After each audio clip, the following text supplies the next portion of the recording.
রয়েছেন আমার বড় ছোট ভাই বোন এবং শিক্ষকবৃন্দ, সবাইকে বলছি আমার জীবনের ঘটনা। আমার এখন 18 বছর পূর্ণ হয়নি। আমার মা বাবা আমাকে জোর জবরদস্তি করে বিয়ে দিয়ে দিচ্ছে। আমি ষষ্ঠ শ্রেণীতে পড়ি, আমার বয়স মাত্র 11 বছর। তারপর আমার এটা নিয়ে একটু বিক্ষোভ দেখাচ্ছেন। আমি চেষ্টা করবো এই বিক্ষোভকারীদের সাথে কথা বলতে, আপনারা সেটা দেখবেন। আমি একজন বিক্ষোভকারীর সাথে কথা বলতে চাই, যে বিক্ষোভকারী আমার সাথে কথা বলতে চান আসেন। লঙ্কিপুরের মাঠের মধ্যে ঘুরতেছেন কেন? কে আপনি? আমি কৃষক। আপনি কৃষক, ভালো কথা। কৃষক আমাদের বাংলাদেশের জন্য অনেক কিছু করেন, কিন্তু আপনি কি উদ্দেশ্যে আসছেন এই স্পোর্টসে? যেমন খুশি তেমন চাঁদা, সেজন্য আসছি। পড়াশোনার পাশাপাশি আমাদের আর কি করা উচিত?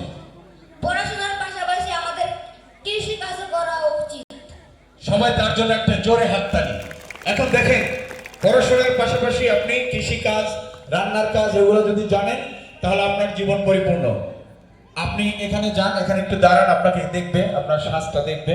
আপনার হাতে আছে কাঁচি এবং মাথায় আছে একটি গামছা এবং সে একটি স্যান্ডো গেঞ্জি পরা, খালি পায়ে। একজন আদর্শ কৃষক আপনাদের সামনে উপস্থিত আছে।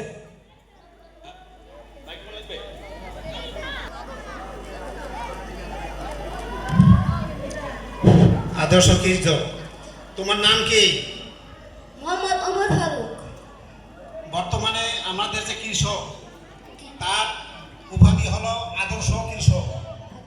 আদর্শ কৃষক হিসাবে তোমার যে বেশভূষা সব কিছু মাশাআল্লাহ ভালো, তবে আরেকটু ভালো হওয়া দরকার ছিল। ঠিক আছে? এক, তুমি কৃষক হিসাবে কি কি চাষ করো? আমি ধান নিরাই, পাট নিরাই, ফসল লাগাই, ফলের গাছ লাগাই, তারপর ধান লাগাই। মাশাআল্লাহ, ঠিক আছে। ধন্যবাদ। কৃষক, তুমি যাও। সম্মানিত দর্শক, যারা এখনো মাঠের বাইরে রয়েছেন, আপনাদের সকলকে মাঠে প্রবেশ করার জন্য আমন্ত্রণ জানাচ্ছি। আপনারা ইতিমধ্যেই জানতে পেরেছেন আমাদের আজকের অনুষ্ঠানের সম্মানিত বিশেষ অতিথি, বিশিষ্ট শিক্ষা অনুরাগী জনাব মোহাম্মদ মইনুল হক খান, ম্যানেজিং ডিরেক্টর আলিফ লাম মিম মেডিকেল সার্ভিসেস লিমিটেড মহোদয় ইতিমধ্যে আমাদের মাঝে উপস্থিত হয়েছেন। আমরা আনন্দিত আপনারা যত দ্রুত মাঠে আসবেন এবং মনের মতো সাজে অংশগ্রহণ করবেন। এর পরে আমাদের মনোজ্ঞ সাংস্কৃতিক অনুষ্ঠান রয়েছে এবং সেই সাংস্কৃতিক অনুষ্ঠানটি পরিবেশিত হবে পাঁচখোলা মুক্তি সেনা উচ্চ বিদ্যালয়ের সাংস্কৃতিক মনা শিক্ষার্থীদের পরিবেশনায়। আমি ঠিক কেউ নাই, মনের মতো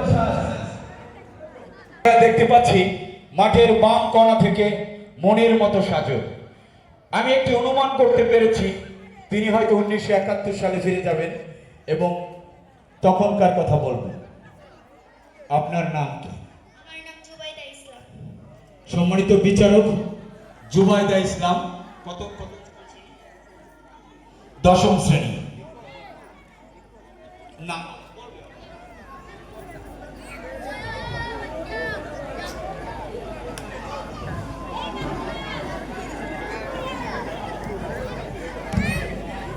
হ্যালো হ্যালো, আপনি কি করেন? আমি একজন ভিখারি, আমার একটা নাতি আছে, আমার আর কেউ নেই, আমি তার জন্য ভিক্ষা করে থাকি। তাহলে আমাদের বৃদ্ধাশ্রম আছে, ওনাকে আমরা বৃদ্ধাশ্রমে নিয়ে যাচ্ছি। এই যে কষ্ট করে ভিক্ষে করেন, এদিকে আপনার সংসার চলে? চলতে খুবই কষ্ট হয়, তাও তো কিছু করার নাই, বুড়ো হয়েছি তো। আপনি কয়টা ছেলে? আমার দুটো ছেলে ছিল, উনি আমাকে রেখে চলে গেছে। একটা এখন নাতি আছে, ছোট। কোন ছেলে কি করে? একটা ছেলে বিদেশ থাকে, আর একটা ছেলে আমি নাতি আছে, এই ভিক্ষা করা আছে না, আপনি আরো ভালো কোনো উপায় বের করতে পারেন না যেটা করে আপনি বাঁচতে পারবেন? আমাকে তো কেউ এখন কাজও দিতে পারতেছে না, আর আমি তো বুড়ো মানুষ, আমার হারিয়ে যেতে নাই। থ্যাংক ইউ তবে আমরা আশা করব যে আপনারা আগামীতে এই ভিক্ষার ঝুড়ি হাতে নেবেন না, কোনো আদর্শমূলক কাজ করবেন, সেটা বাড়ির কাজ হোক বা অন্য কোনো জায়গায় হোক, এরকম কিছু আপনি করবেন। এই উপদেশ আমাদের থাকলো।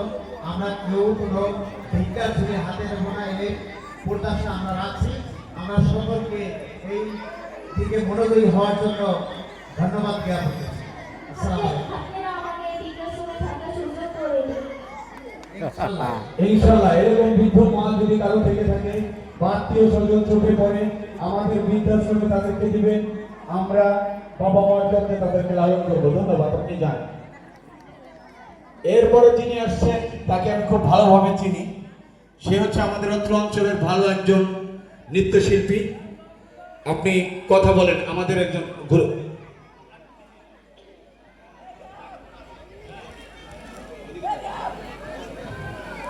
কিছু বলার আছে? অবশ্যই বলার আছে। আসসালামু আলাইকুম। তুমি কি হিসাবে এখানে আসছো, তোমার উপস্থাপনা কি বলো? আসলে মানে আমার মা বাবা যারা আছে তারা আমাকে জোর জবরদস্তি করে আমাকে বিয়ে দিয়ে দিয়েছে। আমার 18 বছর এখনো পূর্ণ হয়নি। তাই আমি এখানে আপনাদের যে ঠিক আছে, এখন হ্যাঁ, বাল্য বিবাহ বাবা মা যদি জোর জবরদস্তি করে বাল্য বিবাহ দেয়, সেটা সরকারিভাবে নিষিদ্ধ, সরকারি আইনে সেটা নিষিদ্ধ। কাজে আমি যারা এখানে ছেলে মেয়েদের গার্জিয়ান আছেন তাদের প্রতি রিকোয়েস্ট করি, দেখেন আপনাদের এই সন্তান, সে চায় না, সবাই চায় পড়াশোনা করতে, তার জীবনের যে একটা লক্ষ্য, সেই লক্ষ্যে পৌঁছার জন্য সে এই বাল্য বিবাহকে ঘৃণা করতেছে, প্রত্যাখ্যান করতেছে। কাজে আপনারা যারা গার্জিয়ান আছেন সবাই এই জিনিসটা যাতে প্রত্যাখ্যান করেন, আমি সবার প্রতি সেই অনুরোধ করছি। ধন্যবাদ তোমাকে। আচ্ছা, আপনি আসলে এই যে বাল্য বিবাহতে গিয়ে কি ধরনের বিপদের সম্মুখীন হয়েছেন, উনি একটু নাট্যাংশ দেখাইতে চায়। সম্মানিত বিচারক মন্ডলী, ও একটু নাটক দেখাবে তার জীবনকে নিয়ে। আচ্ছা, thank you.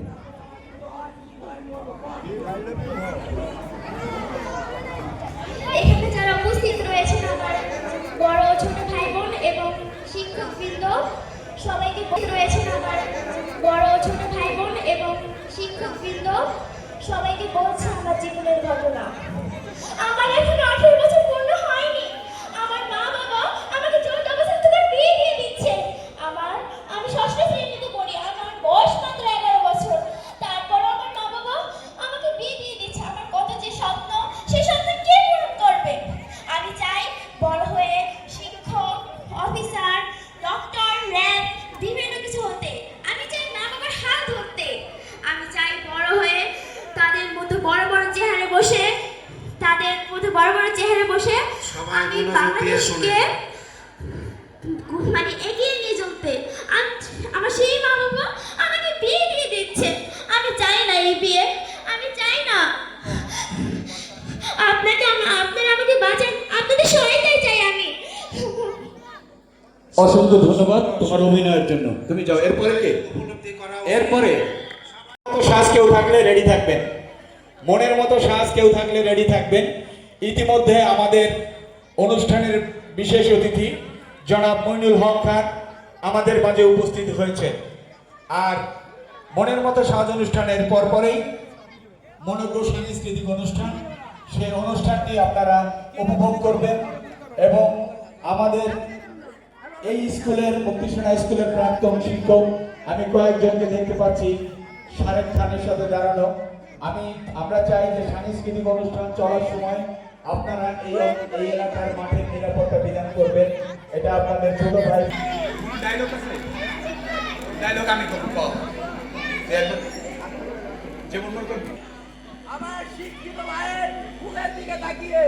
আমি রাজপথে নেমেছি আমার শিক্ষিত ভাইয়ের মুখের দিকে তাকিয়ে। আমি চাই না আমার ভাইয়েরা শিক্ষিত হয়ে দৌড়ে দৌড়ে ঘুরে বেড়াক। আমি চাই আমার শিক্ষিত ভাইরা মাথা উঁচু করে বাঁচুক। এই শিক্ষার জন্য যদি আমাকে রক্ত দিতে হয়, আমি রক্ত দিব। ফটকারগুলি আমাকে শেষ। আমি সম্মানিত সুধী মণ্ডলী, আপনারা দেখতে পাচ্ছেন আমি একটা গোলযোগপূর্ণ জায়গায় আছি। যে গোলযোগপূর্ণ জায়গাটি হচ্ছে রংপুর। সেই রংপুরের মাঠে আমি এখন আছি। আমার পাশে একটি লাশ দেখা যাচ্ছে, আপনারা হয়তো দেখতে পাচ্ছেন একটি লাশ মরে আছে। এই লাশটি তার এবং আন্দোলনরত শিক্ষার্থীরা সেখানে এটা নিয়ে একটি বিক্ষোভ দেখাচ্ছেন। আমি চেষ্টা করবো এই বিক্ষোভকারীদের সাথে কথা বলতে। আপনারা সেটা দেখবেন। আমি একজন বিক্ষোভকারীর সাথে কথা বলতে চাই। যে বিক্ষোভকারী আমার সাথে কথা বলতে চান আসেন। এই ওনার কি হয়েছে? পুলিশ গুলি করে মেরে ফেলেছে। আপনারা নিশ্চয়ই বুঝতে পারছেন যে পুলিশ ওনাকে গুলি করে মেরে ফেলছে এবং সে প্রতিবাদকারী ছিল। আমরা মনে করি যে এই প্রতিবাদ এইটা বাংলাদেশের রক্তে রক্তে মিশে আছে। 1971 থেকে 24 এবং 24 থেকে আজন্ম বাংলাদেশের দামাল ছেলেরা এভাবেই পরিবর্তন আনবে এবং সুষম গণতান্ত্রিক এবং সুষ্ঠু বাংলাদেশ বিনির্মাণ করবে। সকলকে ধন্যবাদ। যাও।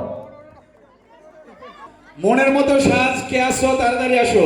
আমরা পুরস্কার বিতরণ অনুষ্ঠান শুরু করব। এরপরেই অনুষ্ঠিত হবে মনোজ্ঞ সাংস্কৃতিক অনুষ্ঠান।